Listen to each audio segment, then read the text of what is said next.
So two atoms walk into a bar, and one says, "Hey, I think I lost an electron," and the other one says, "So are you sure?" And he goes, "Yeah, I'm positive."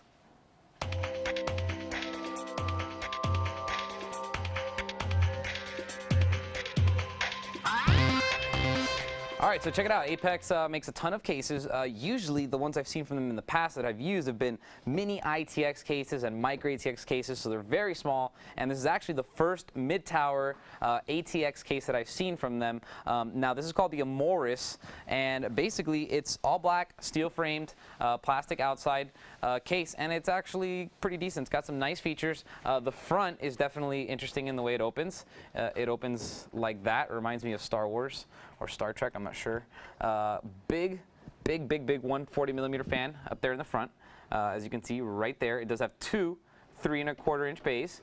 Right there, I'm sorry, 3½ inch bays. Those are kind of going the way of the dinosaur, but I'm glad to see them there because you can put good stuff in there. There's a couple fan controllers that are really small that I like that fit there, and you can always put your media card reader there as well. Also right above it, you'll see you have four 5¼ inch bays, and that's basically what you can see on the front of this. Also, just so you know, all of this right here is mesh, literally all of it. It's all mesh, and it's the matching mesh that you get on the side panel, which is going to provide all your VGA ventilation through here. So you actually have a lot of airflow through the front and through the side.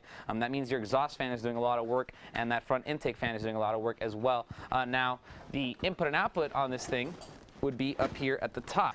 Your front panel right up here, you have a power connector. You got two USB 2.0 ports here, input and output for some microphones. You have an eSATA port, which is very convenient to have up there. It's kind of a premium feature. Two more USB 2.0 ports, and then right here, that would be your reset button. And then right next to it, you actually don't see it, but this little tiny triangle is your hard drive indicator light. Now, here's your VGA panel that we saw shortly, a few seconds ago, and thumb screws. Very useful, and these are the ones that hang on. Don't go anywhere, you're not going to lose them. I like that.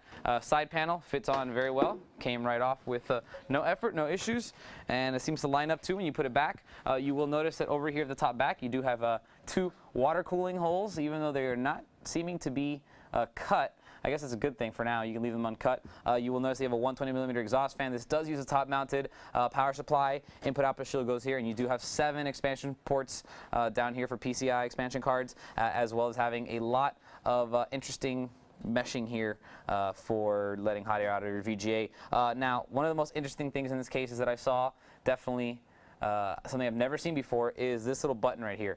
This is a little switch to reset your CMOS. So in case you don't have one of those super expensive high-end motherboards that has a button on the back or a button on the inside on the board itself, basically on the inside it has a little input-output like a front panel connector. You plug it into your dip switch that you would normally trip to reset your CMOS and then pull the battery. You pretty much set that in there, and then when you want, you just slide this over as such. And that will basically let you reset your CMOS. Push the button. You don't have to go find a jumper and jump those pins. It's just literally, well, I'll show you actually. It's literally just a little, just like if it was a front panel connector.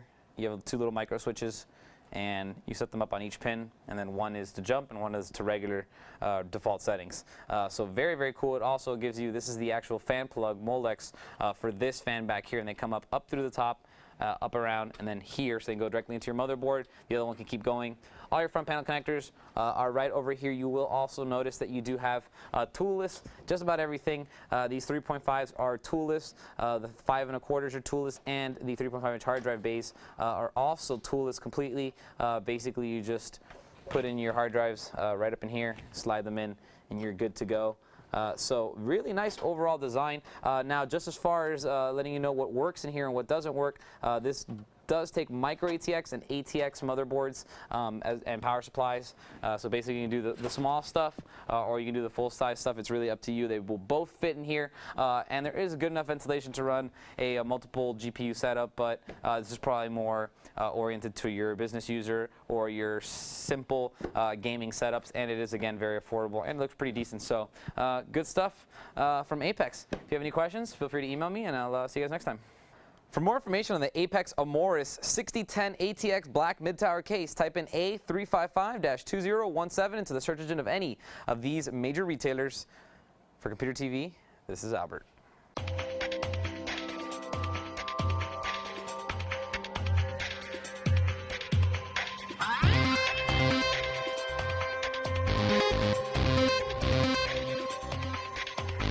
Bye.